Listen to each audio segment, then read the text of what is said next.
चलिए, हर्ष हमारे साथ जुड़ चुके हैं तमाम अपडेट्स लेकर के। हर्ष बताइए। जी, तो देखिए 2 आईपीओ हैं, एक की आज लिस्टिंग हुई है, दूसरे का जो आईपीओ है उसका ग्रे मार्केट प्रीमियम एकदम आधा हो गया। तो सबसे पहले क्रिजैक की बात कर लेते हैं। यहाँ पे क्रिजैक आईपीओ की आज लिस्टिंग होती हुई दिखी है। यहाँ पे 281 के भाव पर एनएससी पर करीब 14.71% का अपसाइड यहाँ पर जो लिस्टिंग गेंस होता हुआ दिखा है निवेशकों को। बीएससी पे लिस्टिंग के भाव की बात करते हैं तो 280 रुपये प्रति शेयर के भाव पे हुई है और प्रतिशत के हिसाब से 14.29% के आसपास। और इसी के साथ कंपनी का जो मार्केट कैप है वो 4,760 करोड़ के आसपास पहुंचता हुआ दिखा है। तो ये पहली कंपनी हो गई क्रिजैक आईपीओ। और इसके बाद हम लोग दूसरी कंपनी की तरफ बढ़ते हैं। इस पर थोड़ा सा सर की टिप्पणी लेते हैं रवि जी की। वो क्या कह रहे हैं सर? आज लिस्टिंग हुई है क्रिजैक की और आज गूगल ट्रेंड में भी ये लगातार सुबह से ट्रेंड कर रहा है। बहुत सारे लोगों ने आईपीओ में लगाया था पैसे, क्या उनको अभी, जिन लोगों ने अभी तक बुक नहीं किया है, आपकी टिप्पणी क्या रहेगी? क्या बुक कर ले प्रॉफिट या अभी वेट करना चाहिए? बहुत अच्छा, बिल्कुल, क्योंकि देखिए इस समय इस आईपीओ को अगर देखें तो चर्चा तो हो ही रही है, लेकिन आईपीओ वैसे अच्छा है।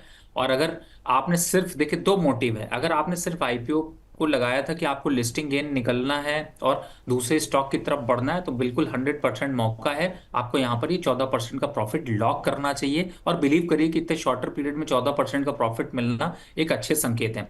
रही बात 280 के प्राइसेस की बात करें, मुझे ऐसा लगता है कि थोड़ा सा यहाँ से एक बार करेक्शन भी जरूर दिखाई देगा, प्रॉफिट बुकिंग थोड़ी दिखाई देगी और वापस से जो प्राइसेस हैं वो 250-270 के आसपास कंसोलिडेट करती हुई आ सकती हैं। उन लेवल्स पर अगर मिलता है तो दोबारा चढ़ने की राय होगी, लेकिन एक बार प्रॉफिट लॉक करने की यहाँ पर रिकमेंडेशन जरूर है।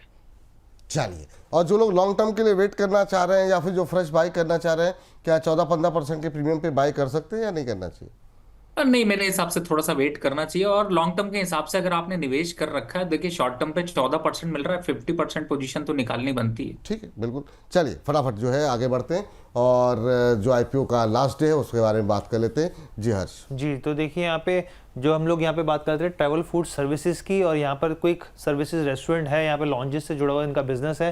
अब आप देखिए ग्रे मार्केट प्रीमियम कल हमने व्यूअर्स को दिखाया था 16 रुपये पे चल रहा था यहाँ पर, अब सीधा 8 रुपये हो गया, यानी कि आधा हो गया यहाँ पर। और अभी देखिए जो लिस्टिंग गेंस के लेवल्स को अगर मैं दिखाऊँ एक बार, तो एक बार पीछे वाला ग्राफिक्स लाएंगे एक बार, ये देखिए 1108 रुपये के आसपास सिर्फ 0.73% का यहाँ पर लिस्टिंग गेंस जो है वो होते हुए दिख सकते हैं। अब अगर हम लोग यहाँ पे आपको सब्सक्रिप्शन लेवल दिखाएं तो यहाँ पे देखिए क्वालिफाइड इंस्टीट्यूशनल बायर के जो सबसे ज़्यादा नंबर्स देखने को मिल रहे हैं सब्सक्रिप्शन लेवल, वो 2.33x गुना सब्सक्राइब होता हुआ दिखा है। इसके बाद आप एनआईआई की डाटा देखें 55% महज, रिटेल की बात करें 41%, यानी कि रिटेल पार्टिसिपेशन भी बहुत ही ठंडा है। और अगर टोटल देखें तो 99%, जब तक ये हम लोगों ने जो इन्फॉर्मेशन थी साझा की थी तब तक 99% के आसपास सब्सक्राइब होता हुआ दिखा था।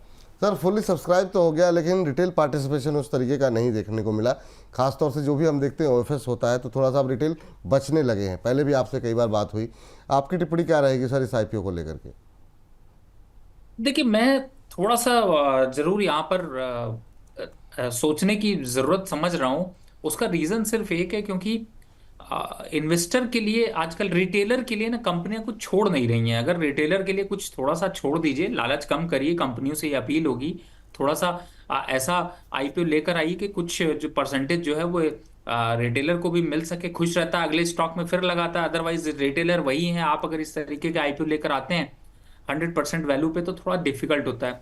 अब प्राइसेस में अगर इसीलिए आपको रिटेलर का पार्टिसिपेशन कम दिख रहा है, तो पहली बात है कि 1000 के प्राइस के आसपास इसकी डिमांड है, जो कि थोड़ी ऑलरेडी थोड़ा सा यहाँ पर ज़्यादा लग रही है। लेकिन बैलेंस शीट को देखें तो लगता है कि शायद, मेरे ख्याल से आईपीओ में लिस्टिंग गेन तो मिल सकते हैं, तो जिनका बजट थोड़ा ज़्यादा है वो लोग यहाँ पर निवेश कर सकते हैं। और मुझे लगता है लिस्टिंग गेन आपको जरूर मिलेंगे। चलिए, तो ये बात यहाँ पर निकल करके आती हुई, इस पर आगे भी हम बातचीत करते रहेंगे और नए नए आईपीओ आ रहे हैं उस पर भी बातचीत करते रहेंगे आने वाले दिनों में। तो लगातार इस विशेष सेगमेंट के साथ लगातार आप अपना भरोसा, अपना प्रेम बनाते रहिए। और कोई सवाल अधूरे रह जाते हैं तो कमेंट बॉक्स में लिखिए, हम कोशिश करेंगे कि आपके प्रश्नों के उत्तर भी दिए जाएं। बहुत बहुत शुक्रिया हर्ष, बहुत बहुत धन्यवाद आज की इस चर्चा में जुड़ने के लिए और ये तमाम अपडेट हमारे दर्शकों को देने के लिए। तो इस सेगमेंट में इतना ही।